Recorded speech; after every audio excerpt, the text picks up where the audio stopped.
Hospital clinical pharmacy का जो हमारा थर्ड चैप्टर है उसका हम नया टॉपिक स्टार्ट कर रहे हैं। पिछले लेक्चर में मैंने आप लोगों को एक क्लासिफिकेशन फॉर्म में बताया था इन पेशेंट और आउट पेशेंट के बारे में।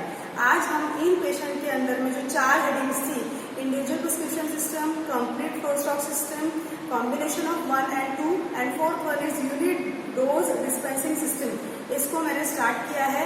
वो मैं आज से आपको पढ़ाना शुरू करूंगी। तो उसके पहले सबसे पहले जो है इंडिविजुअल प्रिस्क्रिप्शन सिस्टम क्या होता है इन पेशेंट के अंदर में, वो हम देख लेते हैं। ठीक है, तो ये डिस्ट्रीब्यूशन सिस्टम का, ड्रग डिस्ट्रीब्यूशन इन हॉस्पिटल का ये सबसे पहला टाइप है जो स्मॉल हॉस्पिटल्स में किया जाता है। Individual prescription order system small hospital में किया जाता है। क्यों? क्योंकि वहां पर रेवेन्यू जो है वो कम है, साथ ही साथ लेस नंबर ऑफ स्टाफ है। इसी वजह से स्मॉल हॉस्पिटल होने की वजह से वहां पर ये प्रिस्क्रिप्शन का मेथड फॉलो किया जाता है। आप लोग भी जब हॉस्पिटल में जाते होंगे तो आप लोगों ने नोटिस किया होगा कि वहां पर जब आप फिजिशियन के पास जाते हैं, प्रिस्क्रिप्शन मिलता है, प्रिस्क्रिप्शन मिलने के बाद में आप जाते हैं फार्मासिस्ट के पास में।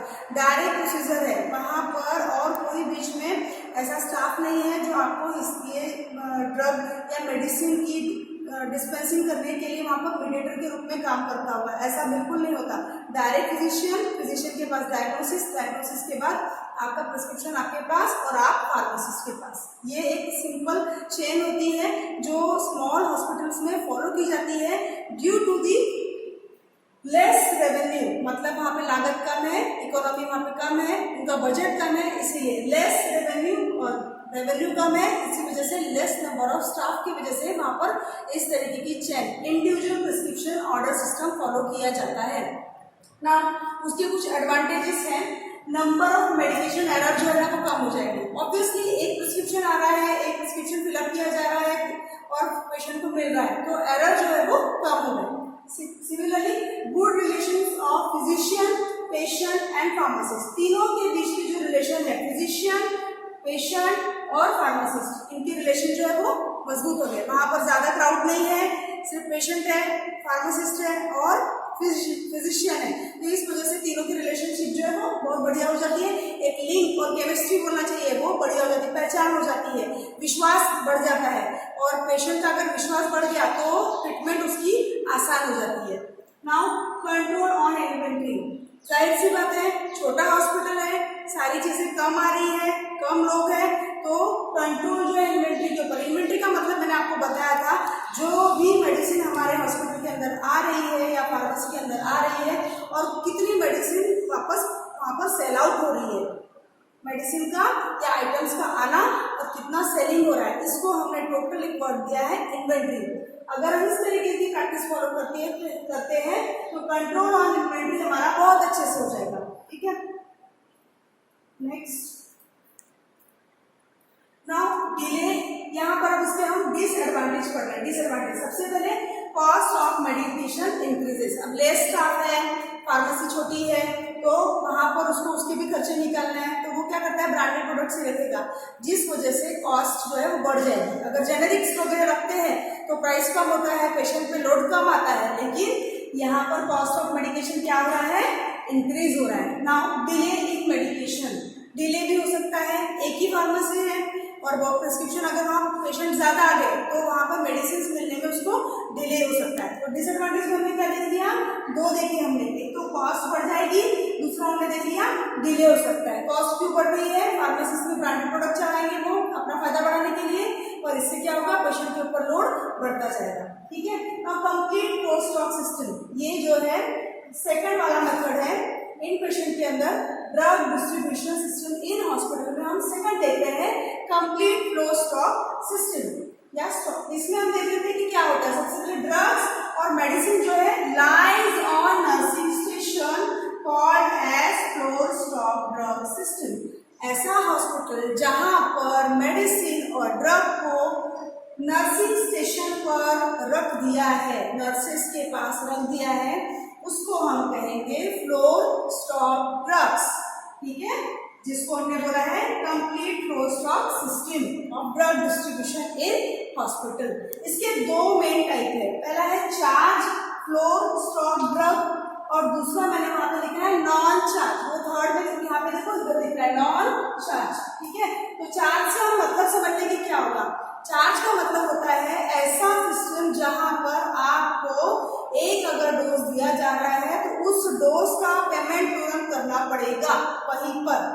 सिंगल डोज क्यों करना पड़ेगा? क्योंकि ये कॉस्ट जो है बहुत ज्यादा है। कैसी ड्रग है? सिंगल डोज दिया जा रहा है, हाई कॉस्ट है। कई सारी डिजीज ऐसी होती है जहां पर तुरंत एक बहुत ज्यादा, जैसे कि अगर किसी को हार्ट अटैक आया है, पहला ही अटैक आया है, तो वहाँ पे स्ट्रेप्टोमाइसिन का इंजेक्शन डायरेक्ट इंट्राआर्टिकुलर रूट से दिया जाता है, बहुत महंगा होता है। तो इस केस में अगर उसको तुरंत वो इंजेक्शन की जरूरत है तो उसका वहां पर पेमेंट करना उसको तुरंत रहेगा, ठीक है। उसके लिए क्या करते हैं, वहां पर कैसा सिस्टम होता है, एक एनवेलप इस्तेमाल करेंगे।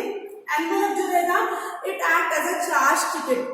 आपको एक एनवेलप दे दिया और इसका पैसा आपसे तुरंत ले लिया जाएगा, और उसके अंदर बाद में क्या करेंगे, ये एनवेलप जो रहेगा प्री लेबल्ड रहेगा, कौन से पेशेंट का है, किसका है, उसको फिल कर देंगे मेडिसिन के साथ में, और वहाँ पे पेशेंट का नाम और पेशेंट की सारी डिटेल्स उस लेबल के ऊपर उस एनवेलप पे पूरी तरीके से लिख दी जाएगी।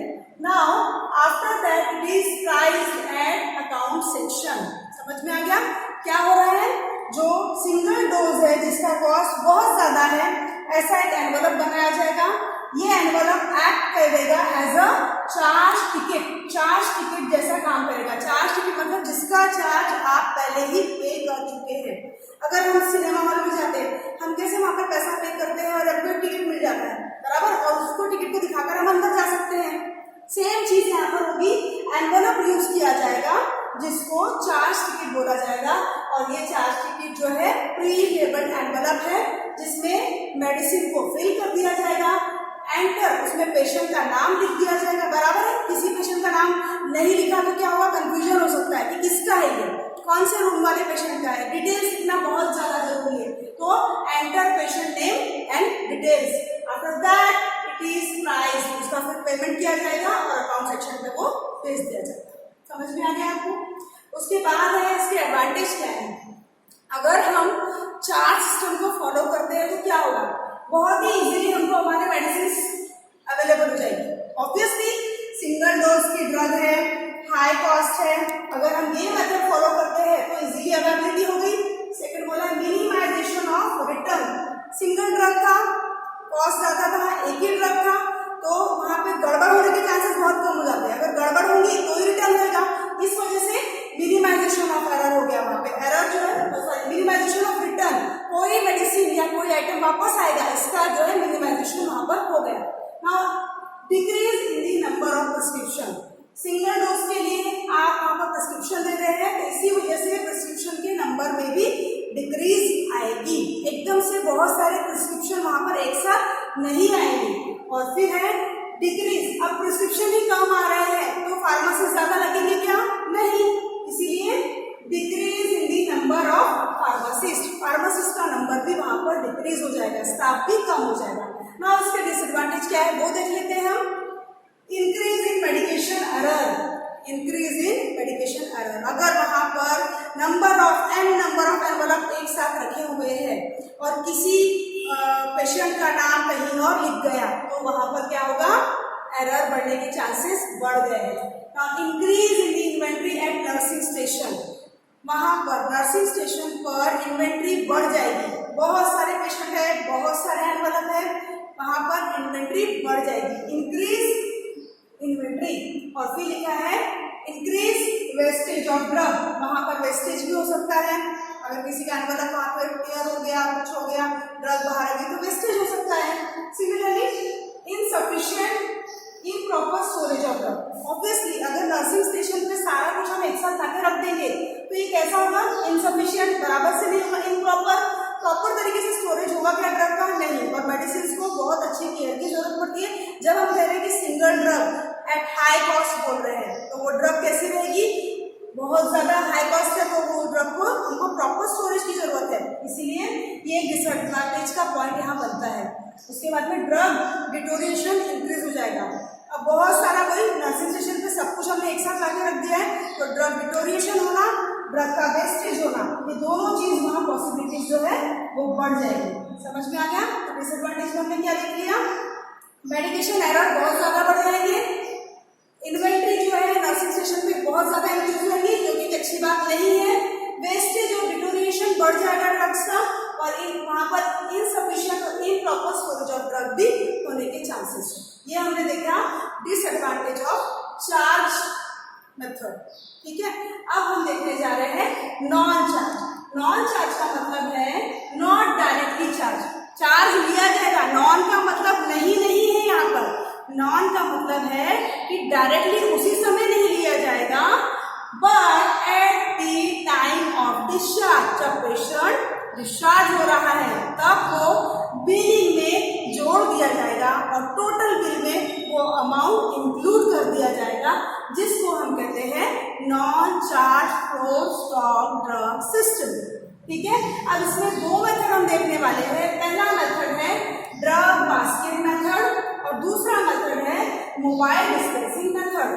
नाउ ड्रग बास्केट में क्या है, सबसे पहले मैं आपको बता दूं, जैसे कि किसी हॉस्पिटल का एग्जांपल देखते हैं। फॉर एग्जांपल, अगर हम किसी मैटरनिटी होम का एग्जांपल देख रहे हैं, वहाँ पे किसी पेशेंट की डिलीवरी हुई है तो उसका एक प्रिस्क्रिप्शन रहता है, उसमें पूरे सर्जिकल के आइटम्स रहते हैं, कौन सी मेडिसिन रहती है, वो पूरा एक छपा हुआ प्रिस्क्रिप्शन रहता है और फिजिशियन बस उसको टिक कर देता है कि ये आइटम्स मंगवा लीजिए। It is called as master list. ये master list provided by pharmacy. Pharmacy वाला जो फार्मासिस्ट है वो ये नर्स को या फिजिशियन को प्रोवाइड कराएगा और फिजिशियन उसमें टिक कर देगा। After that nurses do check mark. Nurse उसको वापस से चेक कर लेगी कि सारे आइटम्स इंक्लूड हुए हैं या नहीं। आफ्टर दैट क्या होगा, basket fill the basket by pharmacist. Pharmacist उसको फिल करेगा, बास्केट को लेबल करेगा।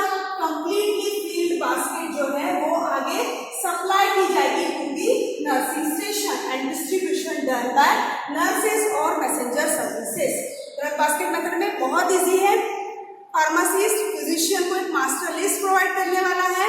ये मास्टर लिस्ट लेकर वो जो नर्स है उसको पूरे आइटम्स चेक करेगी और चेक करने के बाद में फार्मासिस्ट को प्रोसीड करेगी। आफ्टर दैट फार्मासिस्ट सारे आइटम्स फिलअप करके लेबल करके कंप्लीट फील्ड बास्केट जो है सप्लाई कर देंगे नर्सिंग स्टेशन पे और distribution is done by nurses और मैसेंजर सर्विसेज। ये हो गया drug basket method. Because they are using a basket, वो एक बास्केट यूज कर रहे हैं, इसीलिए इस मेथड को वही नाम दे दिया गया है drug basket method. Now second is mobile dispensing method. यहाँ पर एक ट्रॉली इस्तेमाल की जाती है। बास्केट को रिप्लेस किया गया है ट्रॉली, जो कैसी है, मेटल की बनी हुई है बस, और कोई भी फर्क नहीं है।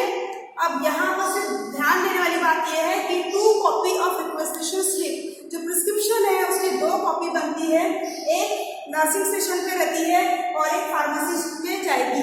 ठीक है, नर्सिंग स्टेशन पे एक रहेगी और फार्मेसी में क्यों जाएगी। एक नर्सिंग स्टेशन में क्यों रहेगी, क्योंकि इसका एक रिकॉर्ड मेंटेन करना होता है नर्सेस को कि कौन सी मेडिसिन दे दी अभी तक, तो इसीलिए एक नर्सेस पे और एक फार्मासिस्ट के पास जाएगी। आफ्टर दैट फार्मासिस्ट का क्या काम रहेगा, सारे आइटम्स को चेक करना, फिल करना, लेबल करना और प्रोवाइड करना है to the nursing station for labeling and for distribution of that drugs और मेडिसिन टू दी पेशेंट। तो आज हमने क्या देख लिया, नॉन चार्ज। नॉन चार्ज का हमने 2 मेथड देख लिया, ड्रग बास्केट और मोबाइल डिस्पेंसिंग मेथड। इसके एडवांटेज और डिसएडवांटेज है वो मैं नेक्स्ट लेक्चर में लूंगी, बस शॉर्ट में बताती हूँ कि आज हमने क्या क्या कवर कर लिया।